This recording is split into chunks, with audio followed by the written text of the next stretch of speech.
మంత్రి అందరికీ నమస్కారం. మన ప్రధానమంత్రి నరేంద్ర మోడీ గారు ఆగస్ట్ తర్వాత సెప్టెంబర్ 18తో తన ప్రధానమంత్రి పదవికి రాజీనామా చేసి అతను శాశ్వతంగా రాజకీయాల నుంచి తప్పుకోనున్నారా? ఎస్, కొంతమంది చెప్పే దాన్ని బట్టి చూస్తే ముఖ్యంగా ఆర్ఎస్ఎస్ దాని భావజానాలు, దాని సిద్ధాంతాలు, దాని వైఖరులు తెలిసిన ఎవరైనా సరే అది నిజమని అంటున్నారు. ఇంతకీ అతను ఎందుకు రాజీనామా చేయాలి? ఆర్ఎస్ఎస్ అంటే ఏంటి? అతను సెప్టెంబర్ 18తో ఎందుకు దిగాలి? ఇవన్నీ మనకున్న కొద్దిగా సమాచారం మేరకు డిస్కస్ చేసుకుందామండి. ఇవన్నీ చెప్పే ముందు నేను కొత్తగా ఒక యూట్యూబ్ ఛానల్ పెట్టాను. కొద్దిగా దీన్ని సబ్స్క్రైబ్ చేసి ఎంకరేజ్ చేయమని కోరుకుంటున్నాను. ఇక మ్యాటర్కి వద్దాం. ముందుగా అసలుకి ఆర్ఎస్ఎస్ అంటే ఏంటి చాలా క్లుప్తంగా చెప్పుకుందాం.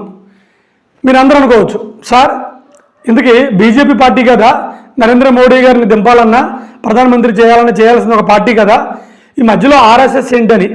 ఈ ఆర్ఎస్ఎస్ అంటే రాష్ట్రీయ స్వయం సేవక్ అనే ఒక సంస్థ. ఇది అసలుకి ఆ మాటకు వస్తే ఈ బీజేపీని సృష్టించిందే ఆర్ఎస్ఎస్. ఆర్ఎస్ఎస్ అంటే ఇది ఒక హిందూ భావజాలం మాత్రమే ఉండే ఒక పెద్ద సంస్థ, ఒక ఆర్గనైజేషన్. దీన్ని అప్పట్లోనే మనకి స్వతంత్రం రాకముందే దీన్ని కొంతమంది నిర్మించారు. అదంతా చెప్పుకుంటే పెద్ద చాటభారతం అయింది. అయితే ప్రస్తుతానికి ఆ ఆర్ఎస్ఎస్ చీఫ్ ఆయన ఎవరంటే మోహన్ భగవత్. RSS chief Mohan Bhagwat. అతనే బీజేపీ పార్టీలో ఎవరు ఉండాలి, ఎవరు ఉండకూడదు, ఏ రాష్ట్రానికి ఎవరు సీఎంలు అవ్వాలి, దేశానికి ఎవరు ప్రధానమంత్రులు అవ్వాలి, ఇవన్నీ కూడా ఆ ఆర్ఎస్ఎస్లో ఉన్న కొంతమంది నాయకులు వాళ్ళందరూ కలిసి నిర్ణయాలు తీసుకుంటారు. ఓకే, బాగానే ఉంది. ఇప్పుడు మీకు బీజేపీకి ఆర్ఎస్ఎస్కి లింక్ అర్థమైందా? బీజేపీని కూడా స్థాపించింది ఆర్ఎస్ఎస్. ఇందుకే ఆర్ఎస్ఎస్ ఎవరు? ఒక హిందూ భావజాలంతో కూడుకున్న దేశభక్తికి సంబంధించిన భావజాలాన్ని మోసుకుంటూ ముందుకెళ్తున్న ఒక సంస్థ. అయితే ఇది దేశభక్తి దీంట్లో ఏమి ఉండదని కూడా కొంతమంది వాపోతూ ఉంటారు. సరే, దాన్ని పక్కన పెడదాం. సో ఇప్పుడు బీజేపీలో ఎవరు సీఎంలు పిఎంలు అవ్వాలన్నా ఆర్ఎస్ఎస్ నిర్ణయించింది. ఇది మీకు క్లియరా? Okay, next. మరి ఇతను సెప్టెంబర్ 18తోనే ఎందుకు రాజీనామా చేసి వెళ్ళాలి? దానికి ఏమైనా లాజిక్ ఉందా? ఉంది.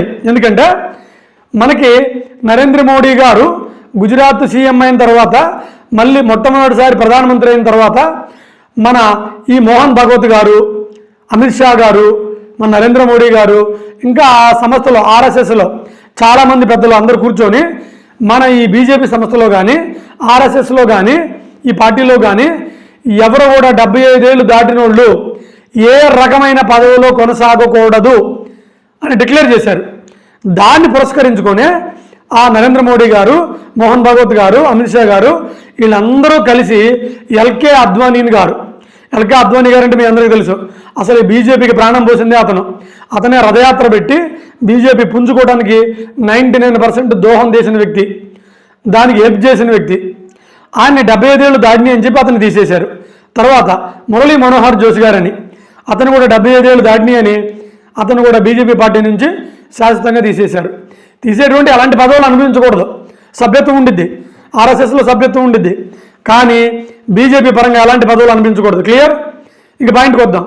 మరి మన నరేంద్ర మోడీ గారికి రేపు సెప్టెంబర్ 17తో ఆయనకి 75 సంవత్సరాలు అయిపోతాయి.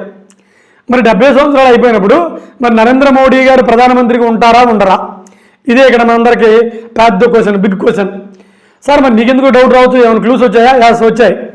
ఏంటి అంటే మొన్న ఆర్ఎస్ఎస్ భగవాన్ గారిని మన నరేంద్ర మోడీ గారు పర్సనల్గా వెళ్ళి కలిసి 2 అవర్స్ మాట్లాడారు. ఎవరు?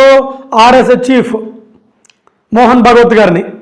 అందుకని ఇది వెంటనే తెలిసిన వెంటనే మహారాష్ట్రలో శివసేన అధ్యక్షుడు ఉన్నారు, ఉద్ధవ్ ఠాక్రే, శివసేన అధ్యక్షుడు.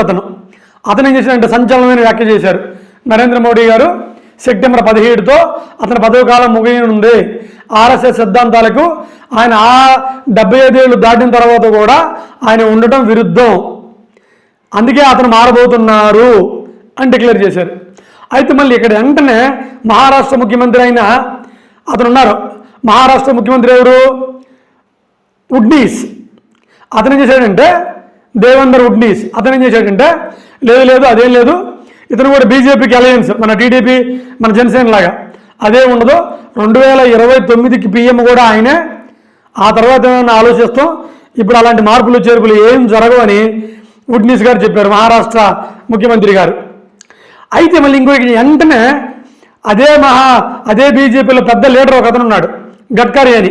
అతను కొద్దిగా చాలా డేరింగ్ డాషింగ్. అతనే ఉన్నాడంటే, మీరు ఎల్కే అద్వానీ గారిని, మురళీమోహన్ జోషి గారిని వయసు అయిపోయిందని చెప్పి మీరు బీజేపీలోని పదవులు అనిపించే దాని నుంచి తీసేసిన వ్యక్తి నరేంద్ర మోడీ గారు. మరి అలాంటిది ఆయన వీటికి కట్టుబడి ఉంటారని మేము అనుకుంటున్నాం అన్నారు. మరి పాయింటే కదా. అయితే చూడాలి మరి ఏ రూల్స్ అయితే పెట్టినా నరేంద్ర మోడీ గారు ఆ రూల్స్ని అతను ఫాలో అవుతారా, లేదా అమిత్ షా గారు లేదా మోహన్ భగవత్ గారు మన నరేంద్ర మోడీ గారు కలిసి వీళ్ళందరూ ఉత్తికే ఆ రూల్స్ అన్ని పక్క వాళ్ళకే మాకు సంబంధం ఉండదు అని అంటారా? మనం వెయిట్ చేయాలి. అప్పుడు దాకా కూడా అంటే జూన్, మే, జూన్, జూలై, ఆగస్ట్, సెప్టెంబర్, ఒక 5 మంత్స్. ఈ 5 మంత్స్ దాకా కూడా మనం వెయిట్ చేసి నరేంద్ర మోడీ గారు మారతారా మారారా ఇదే మనం వెయిట్ చేయాలి. అయితే ఇక్కడ చాలామందికి, దేశంలో ఉన్న చాలామందికి, ముఖ్యంగా బీజేపీ వాళ్ళకి, ఆర్ఎస్ఎస్ వాళ్ళకి ఏమనిపించింది అంటే, సరే నరేంద్ర మోడీ వెళ్ళిపోతారు ఆ రూల్ ఫాలో అయ్యి, మరి ఆ ప్రధానమంత్రి పదవికి ఎవరిని ఆర్ఎస్ఎస్ ఎన్నుకోబోతుంది? టక్కుమని వచ్చే ఆన్సర్ ఆదిత్యనాథ్, యోగి ఆదిత్యనాథ్. ఇతను మనందరికీ తెలుసు, ఉత్తరప్రదేశ్కి సీఎం గారు. అతను పైగా ఆర్ఎస్ఎస్లో నుంచి వచ్చిన వ్యక్తి. పైగా నరేంద్ర మోడీ గారి కంటే కూడా ఇతను ఓపెన్గా అతనుకున్న అభిమానాన్ని కానీ ప్రేమను కానీ హిందుత్వం మీద ఎప్పుడు పడితే అప్పుడు ఎక్స్ప్రెస్ చేస్తూ ఉంటారు.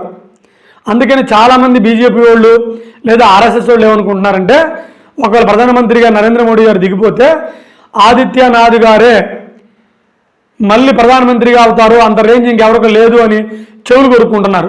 సరే చూద్దాం ఏం జరిగిద్దో ఏమో. నరేంద్ర మోడీ గారు తను పెట్టుకున్న రూల్స్ని తనే ఫాలో అవుతారా, లేదా తనే తూచని బ్రేక్ చేస్తారా, లేదా అవన్నీ ఫాలో అయ్యి మన యోగి ఆదిత్యనాథ్ గారికి ఆ పదవిని, పీఎం పదవిని అప్పచెబుతారా? మనందరికి ఏమీ తెలియదు. మనందరం కూడా కామన్ ప్రజలుగా wait and see who is going to be ప్రధానమంత్రి నెక్స్ట్. That's it.